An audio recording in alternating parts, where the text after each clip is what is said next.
Lagos. Saturday, 28th of October, 2023.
Professor Egosa Osage, who is the landlord here, Director General of the Nigerian Institute of International Affairs. Well, I see Mr. Olumide Apata, gubernatorial candidate of the Labour Party in the forthcoming elections. You went to well, some of these secondary schools, I don't like to mention some secondary schools because they are this way to secondary schools. I think he first went to Initial Grammar School. Initial, then there's one other school he attended,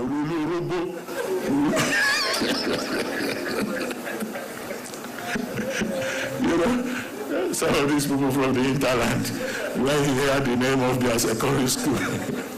But in any case, Chief Dele Momodu then went to the prestigious University of Ife, which later became Obafemi Awolowo University, where he got a master's degree in English literature.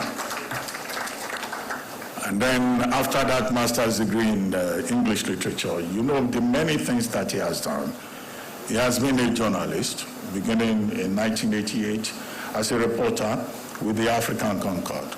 From the African Concord, he was redeployed to the Weekend Concord, where he rose to become a line editor. At the same time, he wrote prolifically, in all the writings.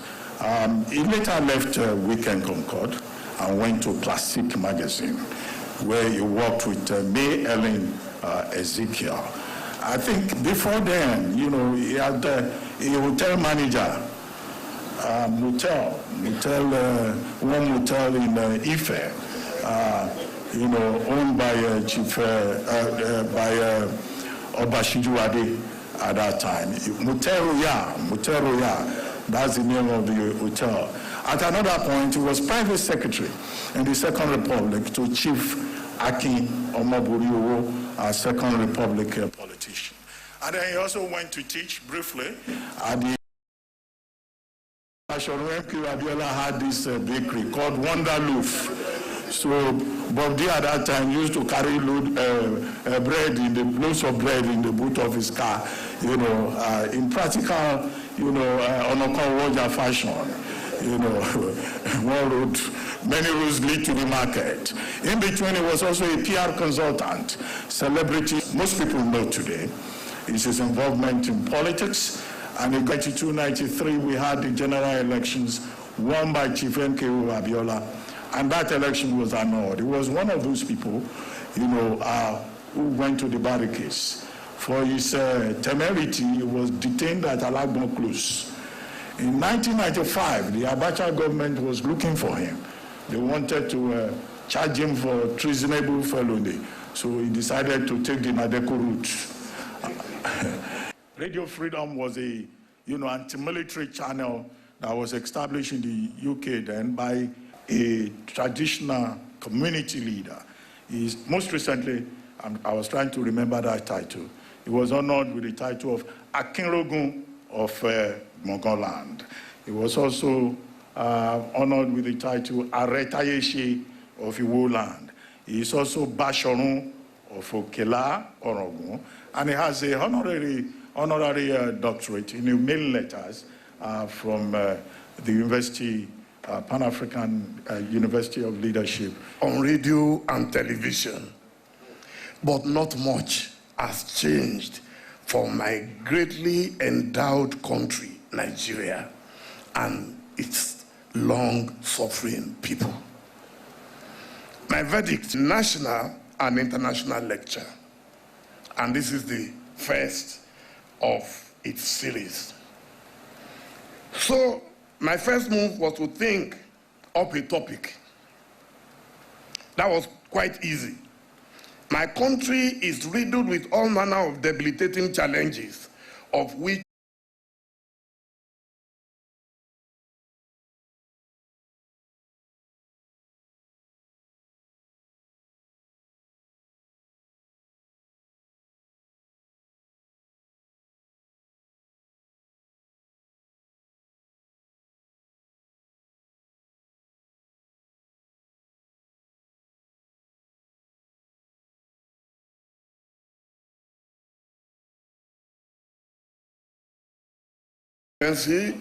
Senator Rabiu Musa Kwankwaso, the former governor of Kano State and former presidential candidate. Thank you so much for coming.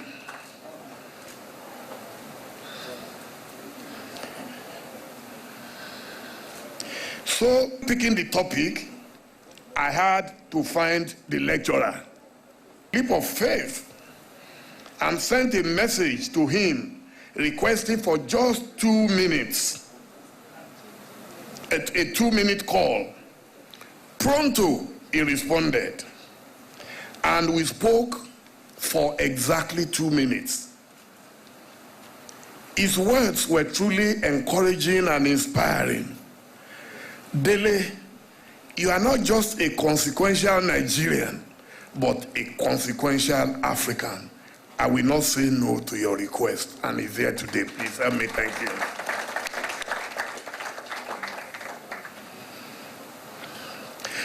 In the choice of today's chairman, I wasted no time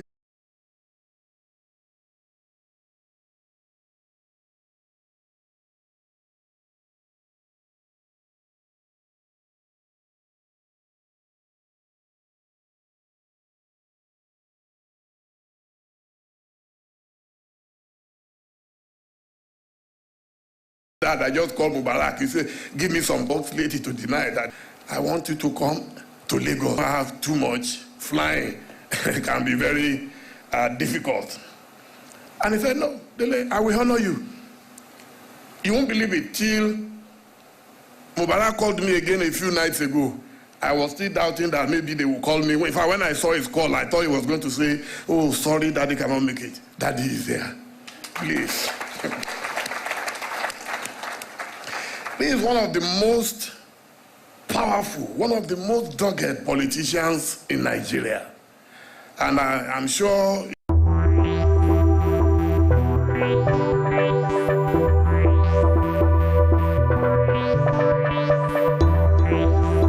Hello and welcome to Newspaper Review on Biscon Tv.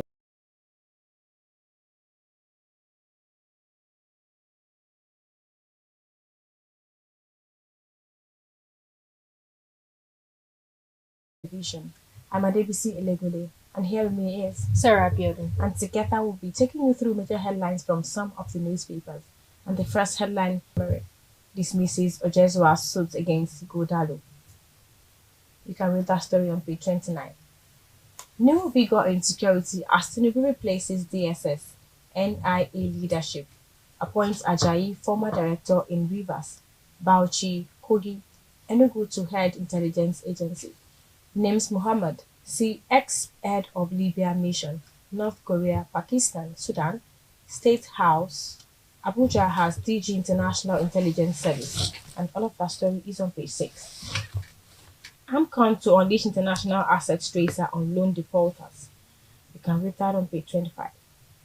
Patients groan as doctors begin nationwide strike over abducted member. That story is on page 6. Nigeria's GDP grew by 3.19% in quarter 2, higher than 2.51% in quarter 2, 2023, says NBS. That's on page 25. Police confirm arrest of 95 Shiites over attack on officers in Abuja. IGP condoles families of slain officers, orders manhunt.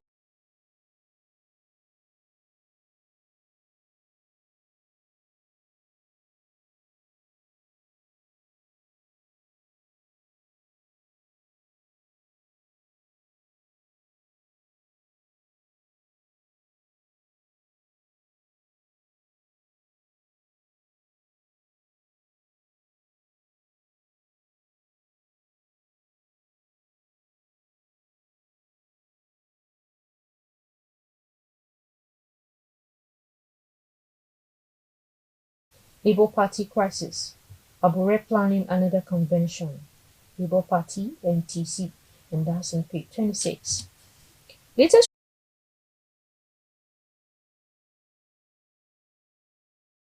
to the Guardian newspaper. Tinubu hints at economic recovery amid inflation, deficit concerns, and that's on page 6. IPOB threatens violence, alleges ethnic cleansing in Imo, and that's on page 29. Massive drop in enrollment threatens existence of unity schools, and the rest of this is on page 4. Falana rallies NBA against logo arrest, detention by police, orders, and that's on page 6. Opposition working for Tinubu's second term, Lukman alleges, and that's on page 3. Police arrest 97 suspects over Abuja attack. Uriwa urges prosecution. And that's on page 30. And we have Osun confirms monkeypox activates emergency reports response. And that's on page 7. And lastly, for The Guardian, we have NAD begins warning strike, demands immediate rescue of kidnapped member. And that's on page 3. And that's it for The Guardian newspaper. To Nigerian Tribune newspaper. Appeal Court reaffirms Godalo as Edo PDP governorship candidate, says delegates lack locals to challenge primaries. That's on page 16. Tinubu removes Bichi, appoints Ajayi as new DSS DG, names Ambassador Mohammed NIA head. That's on page 2. Amotekun has come to stay in Ondo, Ayudatiwa. That's on page 2. Nigeria's GDP grows by 3.19% amidst oil production drop in Q2 2024 MBS. That's on page 6. UBA to host business series Built to Last for African founders, entrepreneurs. That's on page 6. The Patriot steps up move for new Nigeria constitution. Set up 17-man advocacy. Apex Court restores Godalo's. Moving to the Vanguard newspaper. CBN lifts ban on lending to banks, pegs interest rates to at 31.75%, and that's on page 20. Global Union authors decry worsening rights abuse in Nigeria. End bad governance. Rights activists condemn 60-day detention of 75 protesters, including minors. That's on page 6. AMCON enlists international assets tracers to recover 5 trillion naira debts on page 14. Nigeria records 166,000 BPD below budget benchmark. That's according to reports, and the rider says as mobile divestment to surplus undergoes regulatory DGNIA, Ajayi DG DSS. And that's on page 9. Outrage as federal government pegs age for writing Wase at 18 years. It will draw back education, NUT. We'll go to court, parents.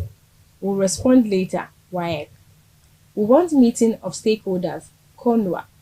Why are parents rushing their children, ASU? And all of that story you can find on page 5.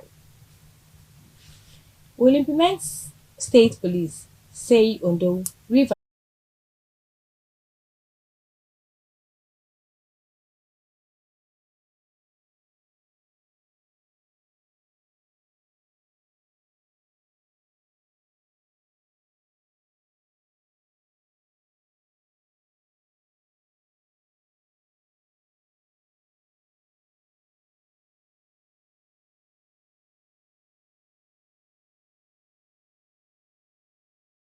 Trillion loans, despite 40% rise in FAC revenues. 7.6 trillion naira released to states, local government in 1 year. 20%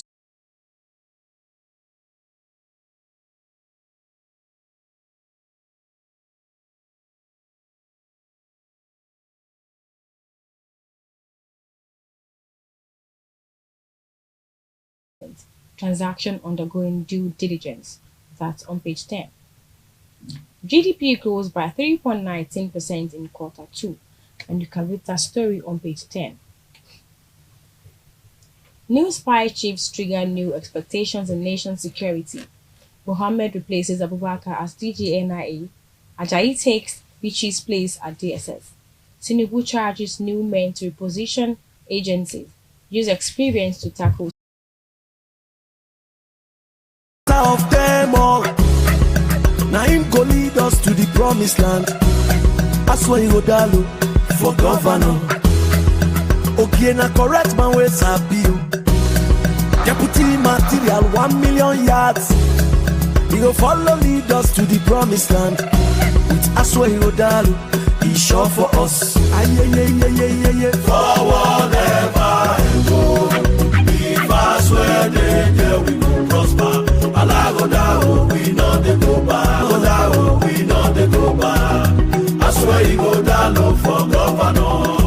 Sure you go vote for PDP. Oh yes, PDP. Oh yes. President Bola Tinubu on August 23, 2024, swore in Justice Kudirat Motomori Kekere-Ekun as the acting Chief Justice of Nigeria, CJN. She will currently operate in acting capacity until her due confirmation by the Senate. She succeeds Justice Olukayode Ariwola, who assumed office on June 27, 2022, and bowed out on Thursday, 22nd August 2024. Upon attaining the mandatory retirement age of 70 years. Having practiced in every Supreme Court judge, Kekere-Ekun's ascension has been seen as a beacon of hope for young women aspiring to break the glass ceiling and make a meaningful impact on society. Justice Kekere-Ekun was born to both indigents of Lagos State, Nigeria, being the eldest of 11 siblings from both parents. Her father, Alhaji Senator H.A.B. Fashinro, who was a legal practitioner and very active in politics. Her mother, Winifred Laiwola Ogundimu Nee Savage, studied nursing in the United Kingdom, where she qualified as a public health nurse before returning to Nigeria in December 1965. She obtained her LLB in 1980 from the University of Lagos and LLM from the London School of Economics and Political Science in November 1983. She was called to the Nigerian bar on 10th July 1981. From 1985 to 1989, she was in private practice and was later appointed a senior magistrate grade 2, Lagos State Judiciary in December 1989. Afterwards, she was appointed a judge of the High Court of Lagos State on July 19, 1996, and served as chairman, Robbery and Firearms Tribunal, Zone 2, Ikeja, Lagos, from November 1996 to May 1999. On the 22nd of September 2004, Honorable Justice Kekere-Ekun was elevated to the Court of Appeal, where she served in various divisions of the court and as presiding justice of 2 divisions of the court, Makurdi and Akure. She was promoted to the Supreme Court of Nigeria as the 5th female justice of the court and was sworn in on Monday, 8th July 2013. Meanwhile,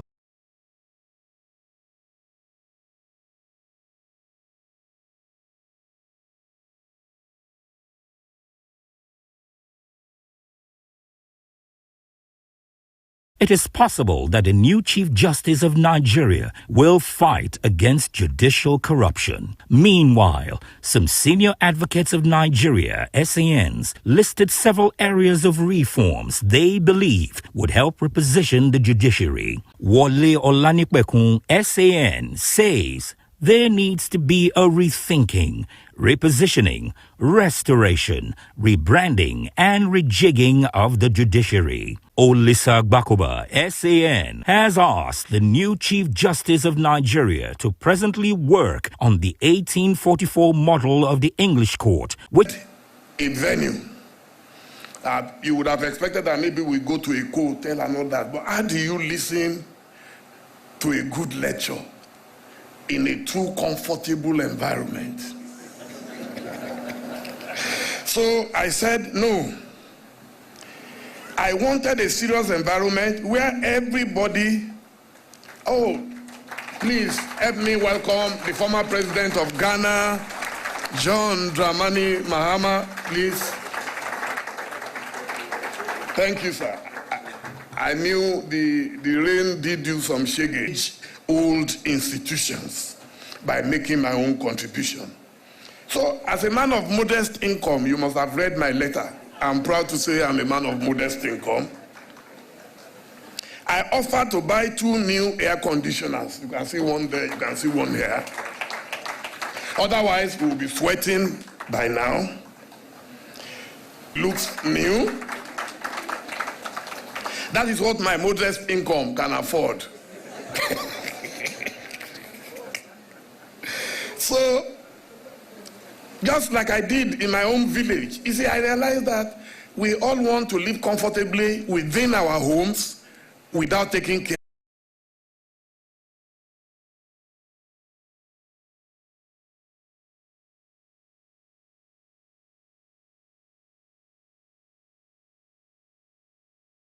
please stand up for recognition.